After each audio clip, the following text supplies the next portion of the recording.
Monsieur le cabinet Keïta, on parle de nouveau report du retrait des diplômes qui avait été prévu initialement le 5 mai. Aujourd'hui, il y a un nouveau report. Il y a eu un communiqué de l'Université Générale Lansana à compter de Somponia indiquant que le retrait des diplômes sera encore possible à partir du mardi 7 au vendredi 24 mai.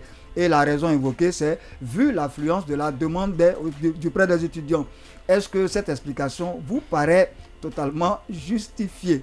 Bon, vous savez, l'université journaliste rencontre de Symphonie à travers l'actuelle administration se plaît vraiment dans la diversion parce que à lire ce communiqué qui contient d'ailleurs beaucoup de passages comiques, quand on dit par exemple que... Comique, le mot n'est pas un peu trop fort. Non, mais c'est pas trop fort, M. Valli. Parce que quand on dit par exemple qu'il y a une grande affluence, n'est-ce pas, autour des retraits de ce diplôme-là, nous nous inscrivons en faux. Mais malheureusement, les autorités ne sont pas dans la logique vraiment de prêter une oreille attentive à ces légitimes revendications, n'est-ce pas, des étudiants. Alors, vous savez bien sûr qu'ils ont accordé encore un autre délai moratoire qui va jusqu'à cette fois-ci au 24 mai 2024. Donc, ce qui veut dire que passer ce délai, aucun retrait de diplôme ne sera possible que lors de la prochaine année universitaire. Alors, ce qui nous inquiète dans ça, c'est que c'est en quelque sorte une campagne d'intimidation. Parce que aujourd'hui, les étudiants ont pris le temps de réfléchir, les étudiants ont pris le temps de mûrir franchement les démarches, mais au lieu, en tout cas, de recevoir ces étudiants et de continuer à discuter en vue de trouver une solution rapide, parce que rien, en fait, rien ne sera en faveur de cette université si elle continue à reporter en fait ce problème-là. Parce que la 15e promotion va venir très bientôt. Elle sera confrontée au même problème. Donc, nous disons que vraiment, c'est quelquefois de la diversion que vraiment cette université est en train de jouer actuellement. Vraiment, nous dénonçons cette attitude-là. Alors, au lieu vraiment de donner un moratoire, je pense qu'on devait suspendre d'abord, n'est-ce pas, la délivrance de ces diplômes-là pour trouver une solution vraiment idoine. La dernière fois, nous avons mais monsieur, la dernière fois, lorsque nous avons échangé avec les autorités universitaires, nous ont dit qu'il y a de la mauvaise foi quelque part parce que tous les étudiants n'étaient pas en réalité dans les normes. Hein.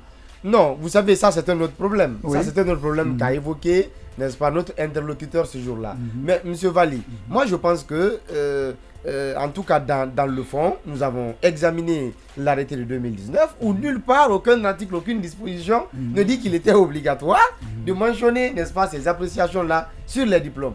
Et aujourd'hui, c'est la carrière professionnelle de ces jeunes étudiants et la suite même de leurs études, n'est-ce pas, académiques qui est véritablement en jeu. Nous avons en parlé l'autre fois avec M. Valli Condé. Donc nous allons vraiment essayer de nous retrouver pour essayer de prendre à bras le corps cette situation parce que on a fait beaucoup de communiqués, on a fait beaucoup de sorties médiatiques, on a tenté des manifestations qui ont été tuées dans l'œuf. Il y a eu des campagnes d'intimidation, d'arrestation, etc.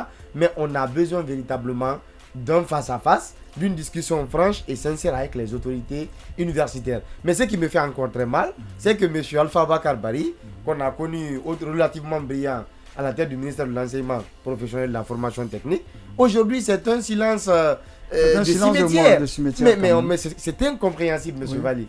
Alors que M. Alpha Bakar, qui est réputé pour son management, qu'il prenne à bras le corps cette situation en vue d'un dénouement heureux. Merci beaucoup, M. Cabinet Keïta, et vivement que cette situation soit réglée. On ne va pas faire le débat parce que nos téléspectateurs savent déjà le fond du dossier. Ces étudiants réclament que les mentions qui ont été portées sur le diplôme soient purement et simplement retirées ou modifiées parce que cela compromettait leur avenir académique et avenir professionnel.